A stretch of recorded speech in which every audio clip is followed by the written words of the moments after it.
ये है आपका अपना चैनल माई पोर्टल। साथ ही ऑनलाइन ट्रांसफर का पोर्टल अब ऑनलाइन हो गया है। आप अपनी पसंद के स्थानांतरण के लिए आवेदन पोर्टल के माध्यम से ऑनलाइन कर सकते हैं। कैसे करेंगे आवेदन, आइए आज की वीडियो में हम आपको यही बताने वाले हैं। सबसे पहले आपको किसी भी ब्राउज़र पर एजुकेशन पोर्टल खोलना है। यही काम आप मोबाइल पर भी कर सकते हैं। एजुकेशन पोर्टल खोलने के बाद आपको यहाँ से लॉगिन करना पड़ेगा अपनी यूनिक आईडी पासवर्ड से। लॉगिन करने के बाद इस तरह से कुछ आइकॉन आपको दिखाई देंगे और इसमें से आपको टीचर ट्रांसफ़र आइकॉन देखना है, जो आप इस तरह से देख पा रहे होंगे। क्लिक कर लेते हैं। क्लिक करने के बाद आप देखेंगे यहाँ पर ट्रांसफ़र एप्लीकेशन नाम का एक नया ऑप्शन ऐड हो गया है और इसमें पहला ऑप्शन है रजिस्टर्ड एप्लीकेशन, दूसरा रजिस्टर्ड चॉइस, तीसरा print draft application, lock application और लास्ट में प्रिंट एप्लीकेशन।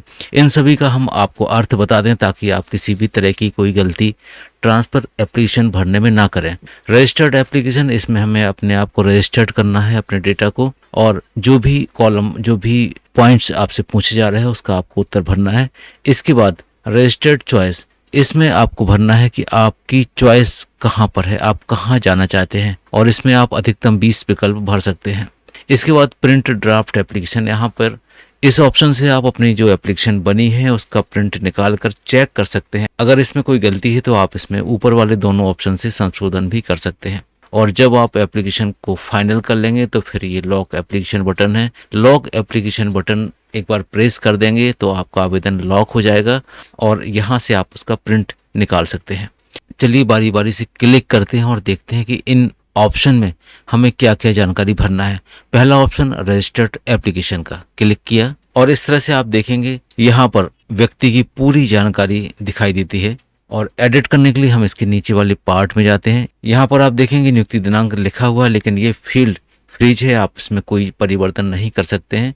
विकलांगता की कॉलम में आप कोई ऑप्शन चेंज करना चाहते हैं तो आप यहाँ पर चेंज कर सकते हैं। इसके बाद क्या आवेदक की नियुक्ति निःशक्त कोटे के अंतर्गत हुई है, यहाँ पर भी आपसे हाँ और नहीं का कॉलम पूछा जा रहा है। इसके बाद गंभीर रोगग्रस्त, अगर कहीं पर गंभीर रोग से आप ग्रस्त हैं तो आप इसमें अपना उत्तर लिख सकते हैं। इसके बाद क्या कोविड-19 जनित जटिल स्थिति के कारण पदस्थापना, और अगर कोविड-19 के बाद कोई ऐसी जटिल स्थिति उत्पन्न हुई है तो आपको यहाँ पर इसका उत्तर भी भरना होगा। अगर आपको कोई पुरस्कार प्राप्त हुआ है, राष्ट्रपति पुरस्कार हो, राज्य पुरस्कार हो, अगर नहीं है तो ये वाला कॉलम भी आपको भरना है। इसके बाद वैवाहिक स्थिति, अगर आप अविवाहित हैं या विवाहित हैं तो इस तरह के कुछ कॉलम इसमें दिए हुए हैं, इनमें से इन सारे कॉलमों को आपको सेलेक्ट करना है। इसके बाद जब हम सारे कॉलम भर देंगे तो फिर यहाँ पर रजिस्टर्ड डिटेल हमें क्लिक करना है। रजिस्टर्ड डिटेल हम जैसे ही क्लिक करेंगे हमारी एप्लीकेशन रजिस्टर्ड हो जाएगी। इस वाले पेज में कुछ निर्देश भी दिए गए हैं, हम एक बार पढ़ के आपको बता देते हैं। प्रदर्शित होने वाली रिक्तियों में परिवर्तन होना संभावित है, यानी जो भी रिक्तियां दी हैं उनकी संख्या परिवर्तित हो सकती है। आवेदकों से अनुरोध है कि समस्त जानकारी सावधानी पूर्वक और सही भरें। आवेदकों से अनुरोध है कि वे विभाग द्वारा जारी स्थानांतरण नीति के प्रावधानों के अनुसार ही ऑनलाइन आवेदन पत्र दर्ज करें। आवेदन पत्र भरने के बाद ड्राफ्ट आवेदन घोषणा पत्र प्रिंट कर उस पर हस्ताक्षर कर PDF के रूप में अपलोड करने के उपरांत ही आवेदन स्वीकार किया जाएगा। यानी आपका जो भी ड्राफ्ट आवेदन होगा उसको आपको प्रिंट निकालना है, उस पर अपने साइन करना है, फिर इस पोर्टल पर उसको आपको अपलोड भी करना है। चलिए अब हम बात करते हैं दूसरे वाले ऑप्शन की, रजिस्टर्ड चॉइस की। क्लिक करते हैं। यहाँ पर लिखा हुआ है कि स्थानांतरण हेतु अधिकतम 20 चॉइस भरी जा सकती हैं और आवेदन लॉक करने के पूर्व तक चॉइस को रिमूव कर बदला जा सकता है, परंतु आवेदन लॉक करने के बाद किसी भी प्रकार का संशोधन अथवा चॉइस में परिवर्तन संशोधन नहीं किया जा सकेगा। एक और महत्वपूर्ण ऑप्शन लिखा है, वो भी आप ध्यान से सुन लीजिए। CM राइज, मॉडल और एक्सीलेंस शालाओं के विकल्प भरने की अनुमति नहीं है। चलिए, तो ये तो बात थी निर्देशों की। अब हम देखते हैं कि इसमें चॉइस फिलिंग कैसे करना है। यहाँ पर आप देखेंगे इसमें लिखा हुआ है वैकेंसी कोड या पोस्ट कोड।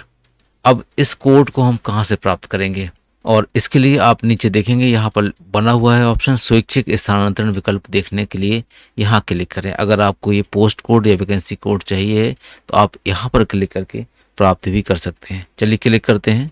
जैसे ही क्लिक करके हम आते हैं यहाँ पर आके आपके सामने एक लिस्ट डिस्प्ले हो जाती है और इस लिस्ट में विभिन्न विवरण के साथ साथ आपको पोस्ट कोड भी मिल जाता है।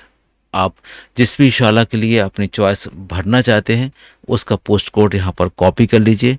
कॉपी करने के बाद जो दूसरा ऑप्शन है उस पर जाकर आपको यहाँ पर कोड भरना है और उसके बाद व्यू वैकेंसी डिटेल इस पर क्लिक कर देना है। जैसे ही आप क्लिक करेंगे तो आप देखेंगे यहाँ पर पूरा डिटेल्स आ गया। इसमें ब्लॉक लिखा है, स्कूल लिखा है, पैनल भी लिखा हुआ है, वैकेंसी कोड लिखा है और इस शाला में कितनी वैकेंसी है उसकी संख्या भी यहाँ लिखी हुई है। इस तरह से आप 20 चॉइस भर सकते हैं। जैसे ही आपने ये कोड भरा इसके बाद इसको लास्ट बटन रजिस्टर्ड है, इसको रजिस्टर्ड कर दीजिए। इसके बाद आप दूसरी चॉइस भरिए, फिर उसको रजिस्टर्ड कर दीजिए। इसके साथ ही आप यहाँ पर अधिकतम 20 चॉइस भर सकते हैं। जब ये 20 चॉइस आपकी भर जाएंगी तो इसके बाद आपको अपना प्रिंट ड्राफ्ट एप्लीकेशन यहाँ से निकाल लेना है और इसको ही आपको साइन करके और अपलोड भी करना है पीडीएफ फॉर्म में। उम्मीद है आपको ये जानकारी पसंद आई होगी। आप सभी को बहुत शुभकामनाएं। आपका चाहा हुआ स्थान, आपका चाहा हुआ स्कूल आपको प्राप्त हो जाए, आपको मिल जाए और आप अपनी मनपसंद जगह पर पहुंच जाए। मिलते हैं एक नई जानकारी के साथ किसी नए वीडियो में। तब तक के लिए थैंक्स फॉर वॉचिंग।